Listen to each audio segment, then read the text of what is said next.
It's the RC4WD Drive Trail Finder 3 with Mojave 2 body kit ready to run. Let's take a look.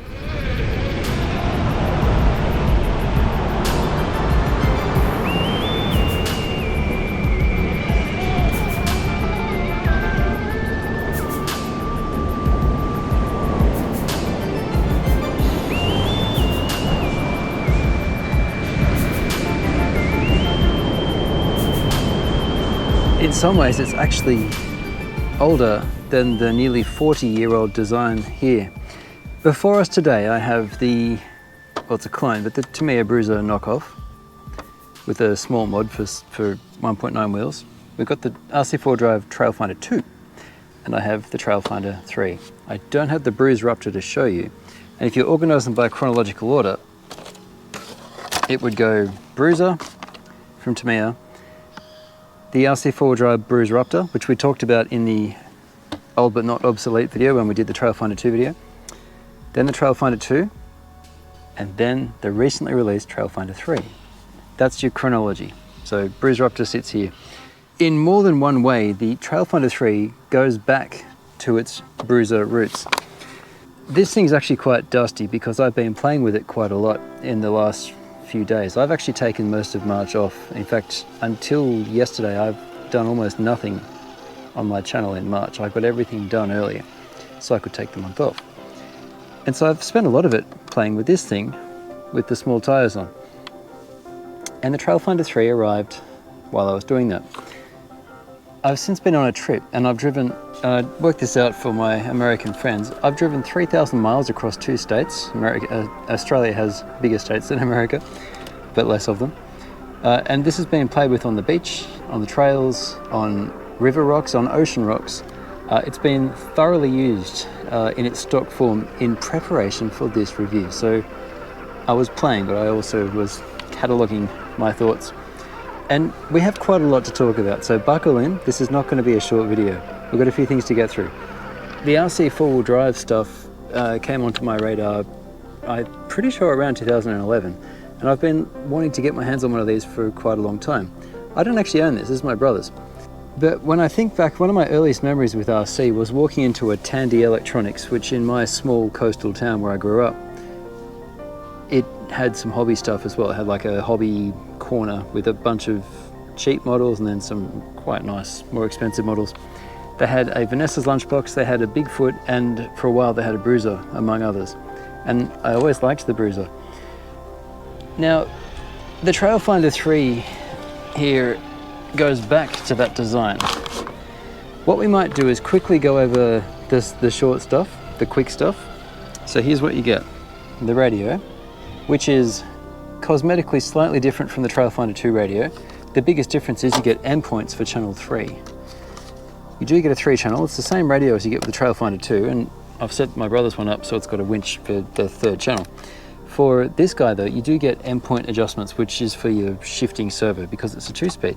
Otherwise it's the same radio, and one thing I've been unable to do while away was I could only just reach this wheel, and I have rather large hands, so I've been doing a lot of my filming with quite a bit of stretch involved. Having the endpoints just on dials for the 3rd channel, it's convenient until it's not. There's no servo saver on the shifting servo, so if you bump one of these dials, you kind of want to make sure it's aligned again before you forget about it, so the servo isn't stressed when you're in 1st or 2nd gear. Worth being aware of. Otherwise, it's a fine radio. It's modern, 2.4G, 4 AA's, comfortable in the hand, apart from not really being a one-handed radio, which I do miss.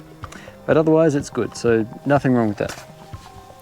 You also get a wall charger and a nickel metal hydride battery. It's a 3 amp? Yeah, it's a 3 amp nickel metal hydride, and just a plug in the wall, and they'll give you 4 of your main plugs. So it's just your standard universal 110 240 volt charger. It's a slowish charger. I don't know what it charges at. 650 milliamp hour, 3000 milliamp hour. So what, 6 5s are 30. So 5 hours and you'll charge a flat one of these. Let's say 5.5 to be safe. So it's not exactly fast, but it's completely reliable and it stops when it's full. So I actually have been using it because I wanted to get the full RC4WD Drive experience. So over the last month, I have actually been using this battery, not LiPo's. and it works fine, and I like it. For this machine, it's actually quite appropriate, nothing wrong with it. In fact, I like it so much I've been using it with this as well. I'm enjoying getting the full experience. RC4 Drive gives you RC4 Drive branded alkalines, which is fine. I kind of like them like that, honestly. I haven't cracked them out. I use rechargeables for all my stuff. I don't like using disposable things. You get a bunch of spare tie downs for the back. Well, not spare, I haven't installed them yet, but they go around the back of the bed. You get springs as well for the shocks. We'll get to that in a minute, but the shocks aren't oil filled. They're just literally an empty piston inside the aluminium kind of shaft. So it does stop bouncing, which is really all you need. And these springs are so stiff that all their job is to stop it going doing, which this one needs better shocks. So yeah, anyway, we'll get to that as well. Front and rear bumpers, if you want a second bumper, I actually left it neat, just like I've left it on this. And you can see for yourself the difference. My brother's TF2 has the bumper on the front. To be fair, it hasn't really protected the corners from knocks. So the edge of the bumper is still pretty worn out. I don't like the look of it. I would stick it on if I wanted a winch, I suppose, but I've just left it clean. In the same way I've left this body clean, because it looks good. And I haven't stuck anything on the rear. But if you do, that's how it looks. So they come in a little packet. I will probably never use these, but they're there. So that's all the extras, and then you get a nice manual. Well, it's not that nice. It doesn't actually give you, we'll get to the stickers in a sec.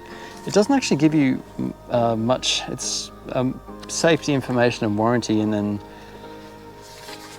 just ESC and radio, and probably lighting. Is there lighting? No.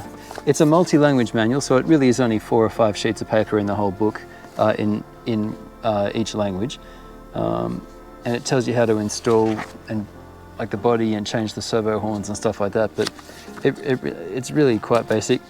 The one thing that you may find useful is the decal, or in Australia we say decal information.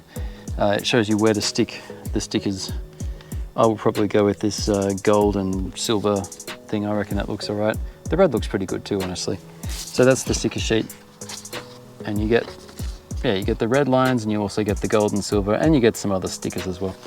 So having a decal guide is handy. That's something I would actually like to see from other manufacturers. And that goes onto this white body, which they say it's white glossy. I mean, it is white and glossy. I must admit, I haven't looked too closely to see if it's painted. My suspicion is it's not. I read that it was painted, but no, I really don't think so. I think this is not painted. It's painted black for the bed, but the white plastic, I think, is actually part of the finish. I'm 90% sure this isn't painted. I'm just looking at all the places where it's been hit with rocks in the time I've been driving it, and there's no paint chip, it's just the plastic's been dented a bit. So it's ready for painting. You just sand it down with a really fine grit sandpaper, and even just some wet and dry after that. Throw a primer down, or a paint with integrated primer, and you will be away. The windscreen scratches really easily. I've been careful with it, but front and rear already have permanent rub marks on them from, I don't know, storage. There is a dash inside. No interior, but there is a dash, and no wheel wells, no arches. So unfortunately you can see straight through the vehicle. It does have nice scale additions, and the light buckets are all installed ready for lights. You put your own light kit in.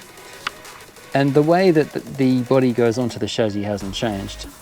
Now, this body is attached. This TF2, I've modified this, and I've modified it pretty simply. You do need to use the body pins, and we haven't trimmed these down yet. But I'll start by saying this body attaches in the way that the TF2 does as well, which is 4 screws and 2 body pins. Or if you're being minimalist, so you can get away with 2 screws, just the pair in the front and the body pins. But I prefer to do things without screws if possible. The original Bruiser used 2 body pins in the rear and 1 on the front. I appreciate that they don't want to have body pins on the front, and that's absolutely fine. It's increasingly common, in fact. That's really easy to take off. Now this one, I actually drilled out the side of the body and fit body posts into the holes. So this thing, you just have to pull it out a little and then it lifts off. So I've screwed body posts in and just drilled out these front holes. You could do it to the back as well, but I didn't bother, because if you put that down, use the back to line it up, you just pull it out a little bit, pop these body posts through the holes, and it's on. Like, it's properly on. It's not going anywhere. This will get actually a slightly different treatment to that. I don't like having to use a screwdriver. What I'm thinking for this one is I'm going to get those the little screw shafts that you put into rod ends, and I'm going to just screw them in so that they're sitting proud just by a mil or two, so they come through these screw holes here. It'll be the same thing as lining it up with these body posts, but there'll be 4 of them. So this can line up and just have the very tiniest bit of those shafts poking out through the hole. So literally a mil or 2, and that will be enough to be able to pick the car up and shake it around like this. There's a very small difference in how the TF3 mounts to the TF2, but they both basically have these rear body points and the 4 screw holes, and you could get away with 2 if you don't want to change it. Inside this body, which is again the Bruiser clone, but it's the Bruiser body for all intents and purposes, I've got a Tamiya plastic interior that you paint.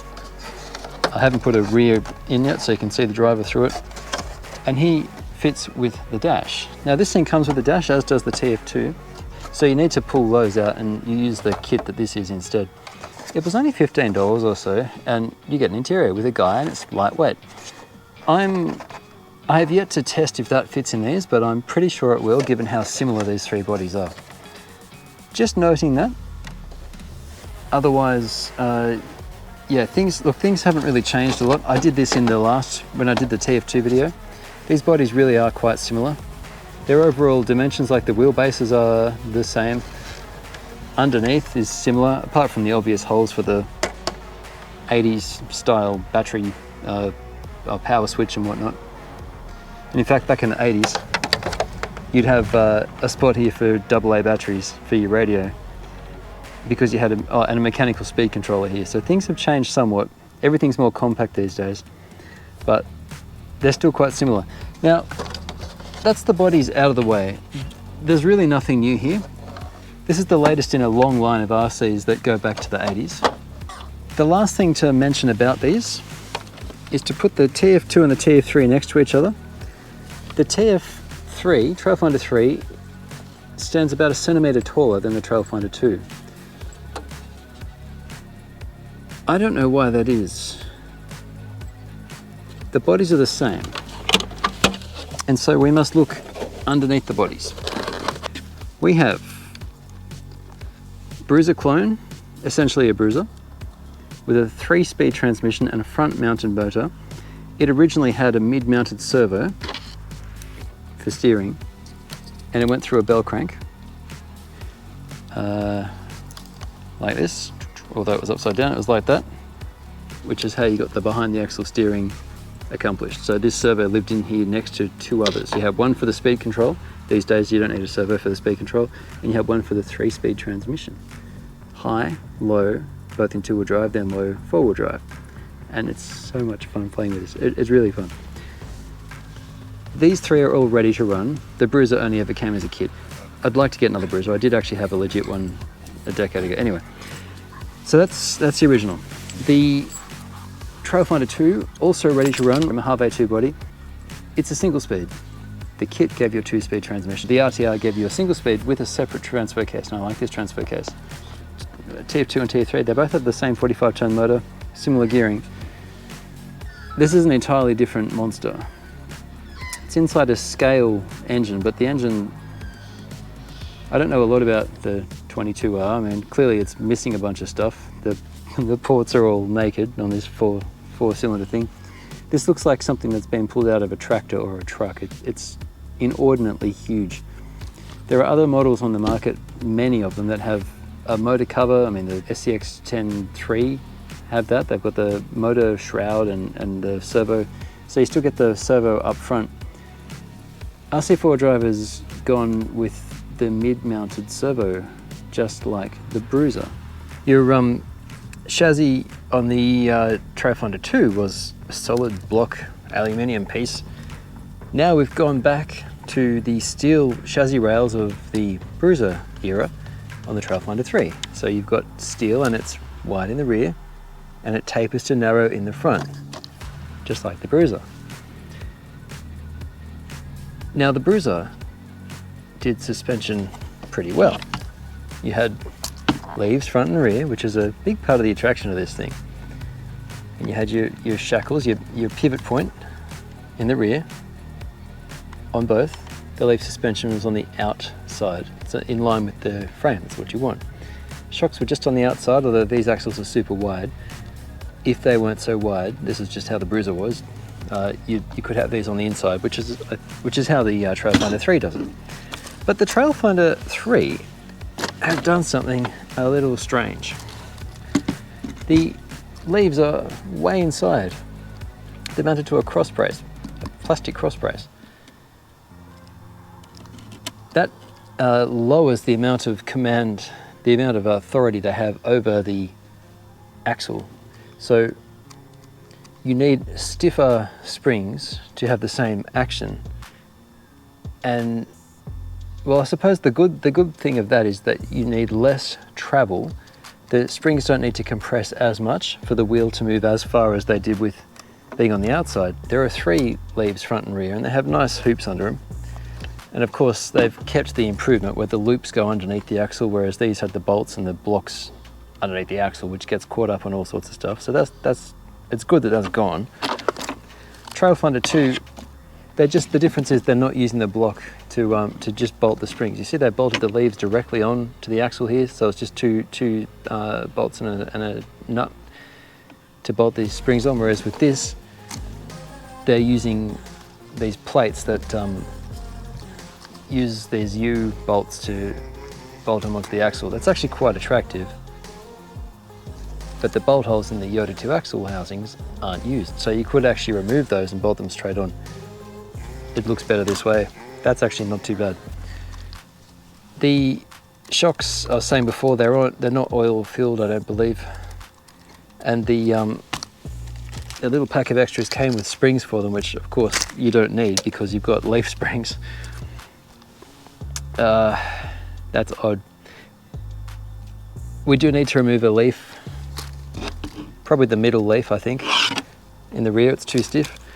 The front could probably use that as well. It's too stiff. I did mention the obnoxiously large fake motor housing thing.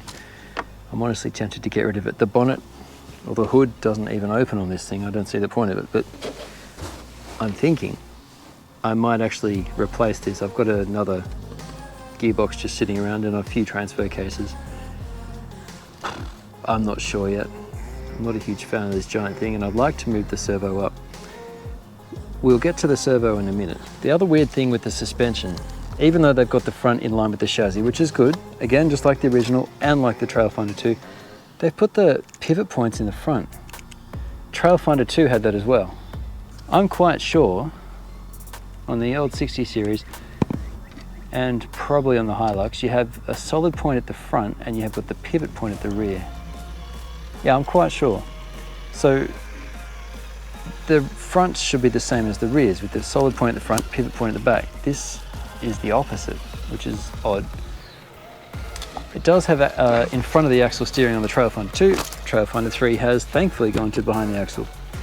I have an idea of how I'm going to reverse these. I've looked at this already and I was looking at it before. I'm going to put the hard point on the front and the shackles, the bendy bit, on the back. That's going to help with steering as well. Now we're going to cut to another video I took already that explained the servo and the bell crank, because I wanted to show you what's wrong with the steering on this thing. I think it's going to be fixable, but it comes down mainly, surprisingly, not just this shaky suspension, but the weird loose bell crank, as opposed to the Bruiser's original solid bell crank. The 80s design was better.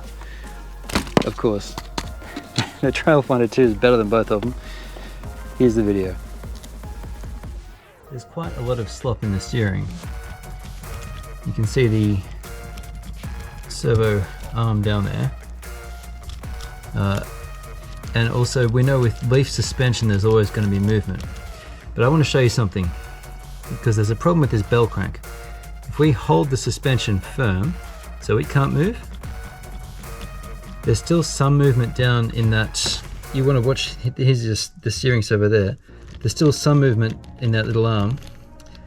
But then here's the bell crank here, that's that part and that part. If I hold this solid and I hold the suspension solid, now the only thing that can move is the behind the axle steering arm and the top or the bottom part of the bell crank.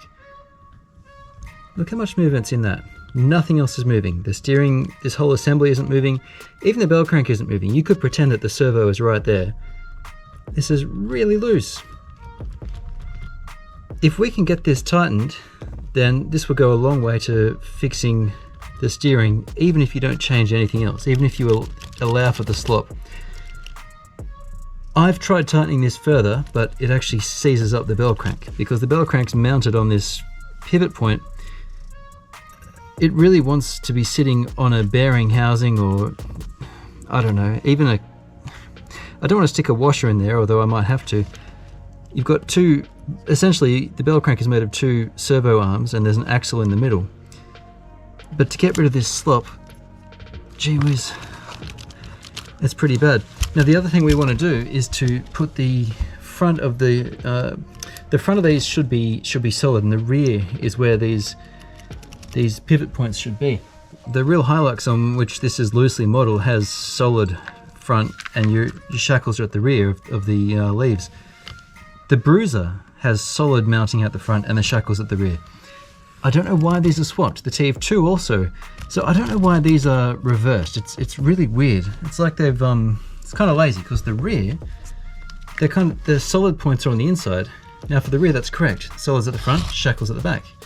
But for the front, it's like they've just flipped it. It's kind of lazy. And the steering suffers more because of it. All this movement would still be present, but it's at the back. And if you look at the back of this, it can't move anywhere near as much because it's solid. So what we want to do is get these solid mounts to the front and the shackles to the rear. And we also need to find a way to solidify the front of this bell crank, because it is where most of this movement comes from. This was the bell crank from the Bruiser. So you've got a big long, the servo was mid-mounted, much longer shaft than on the RC4WD drive, granted, but the bell crank was solid. So it didn't suffer from this problem where you've got essentially two servo horns. You hold one stiff and there's all that movement in the other one. This one, at least, this is nearly 40 years old, this design, at least this guy only moved when that moved because it was one piece. So I think this actually, the TF3 actually has more slop in its steering than the 40-year-old Bruiser design. Strange. Okay, you've seen the video, so you get why the steering is problematic on this. But I think we can do something about it. In fact, we can do a few somethings about it. We're going to get to that. The tires are nice. I didn't mind the tires on the Trail Finder 2, honestly. They perform pretty well. These feel like they'll be even better. They're slightly firmer on the foam, but softer on the rubber compound. They're still these stamped beadlock metal wheels. That's nice.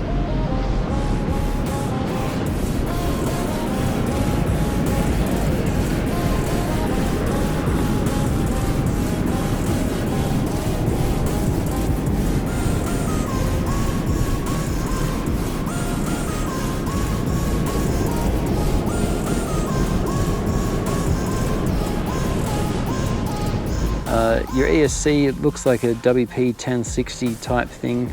It's got a 6-volt 3-amp BEC though, which is better. It's the same as the WP1060, 6-volt 3-amp. So that's nice, and that's ample for this machine. The steering servo is a 9-kilogram metal geared waterproof servo that can run on 6 or 7.4 volts. It's running on 6 in this machine. The shifting servo, I don't know what its rating is. I think it's going to be something like a 4.5 or a 5 kilo servo. It doesn't matter. Metal servo horns and everything. We do need to fix this silly bell crank design up. As much as I don't like the mid-mounted steering, and I've got a 3D printed adapter here that'll get the servo up the front and the arm straight onto that. gets rid of the bell crank. I'm thinking I may need to do that with this as well. But the problem is not so much with the mid-mounted steering, even though it'd benefit from getting rid of it. I'd like to make this front suspension more solid. You saw in my little cut then how wiggly they are. But mainly this bell crank design with the separate pieces, essentially a couple of servo horns, they're super loose and there's a lot of give in this. Just in that one piece there that I can't tighten anymore without making it stick or bind. Moving on to something else I like. Brace yourselves, here's an improvement. The bash plate. This is the Trail Finder 2, this is the Trail Finder 3. They had a aluminium bash plate. Now aluminium is known to stick on rocks. That's not a good thing. You want Delrin, nylon, plastic of some kind as your bash plate, or your skid plate rather. I should have said skid plate. This thing here is supporting the transfer case. This thing is supporting the end of the integrated transmission and transfer case. It's plastic. This has a lot of miles on it already. It's starting to get scratched up, but man, it slides over a lot better than the Trail Finder 2 did, so that was good. I should also say the plastic shafts here are slightly different to the ones that came on the Trail Finder 2. These are now the metal ones. These shafts look like they're slightly better than what the previous generation of RC4 drive plastics were. They weren't good, these are better. But everything else is very similar. Gone is the metal plate for the battery. You now have a plastic plate here. That's not a big deal, honestly. I don't mind there being plastic at all. That actually lowers your weight. Your radio box is in a similar, not quite the same location. And the last thing to note is they've done away with the aluminium shock hoops and they've now integrated it into a plastic cross brace. And it's quite tidy. Okay, impressions of driving. I've got a lot of driving to show you. I've driven this thing on all sorts of surfaces. Again, beach, rock, rivers, you name it. I've actually had a lot of fun with this. The Trail Finder 2 is more capable in stock form than the Trail Finder 3 in stock form. I'm pretty confident to say. I haven't done my normal level of testing to tell you that definitively. I will say they're very similar and they're both better than the Bruiser was. You can change the gearing. I think you can have 3 different pinion sizes, 11, 12 or 13 on the motor. You just change how the motor mounts.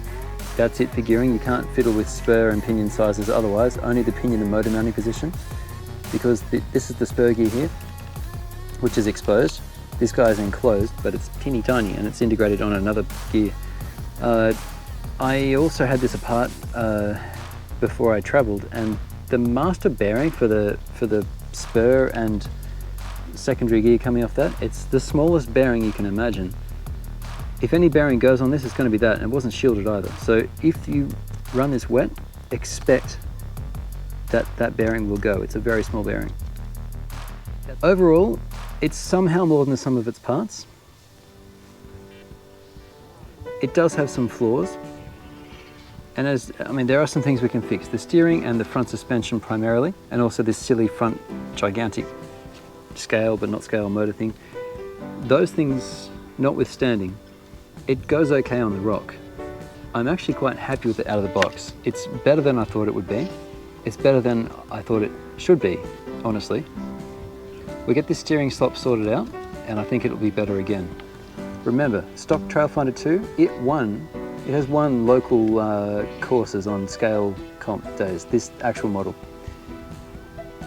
Even with their steering limitations, which haven't been addressed on this, it's still, if driven well, it does all right, and this does all right as well.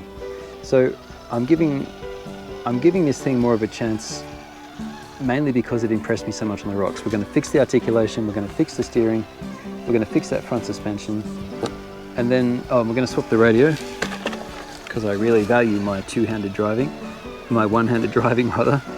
And otherwise, I think it's actually not so bad. Is it worth the extra $100 they're asking over the Trail Finder 2? Nah, buy the Trail Finder 2 if you want one. This is basically a Trail Finder 2 revision. It's not really that different. I think they can get away with calling it a 3 because of the different chassis, but they've gone back in time with both the chassis and the steering, back 40 years. So now we've got C-rail chassis and mid-mounted steering, just like the original Bruiser from the 80s. So we're kind of going back to the future with this thing. I think the Trail Finder 2 still represents the sweet spot, but they're both great rigs. If you dropped either of these in the lap of someone who was in of these things back in the 80s or in the 90s, my goodness, you would have blown their minds. It's a good car. With a few tweaks, we're going to make it really good.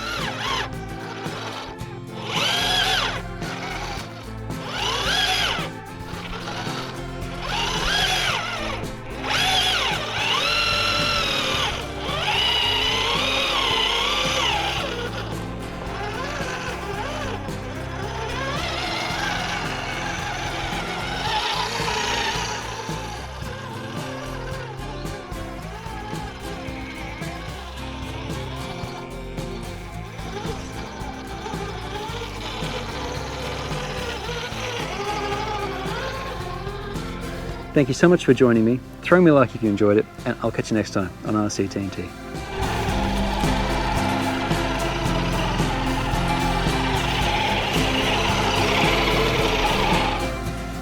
Trail Finder 3, Trail Finder 2, Bruiser. Bodies are all very similar indeed. The fronts are a slightly different design. It's the same dodgy windows on all of them. They're all like, it's just how they've always been.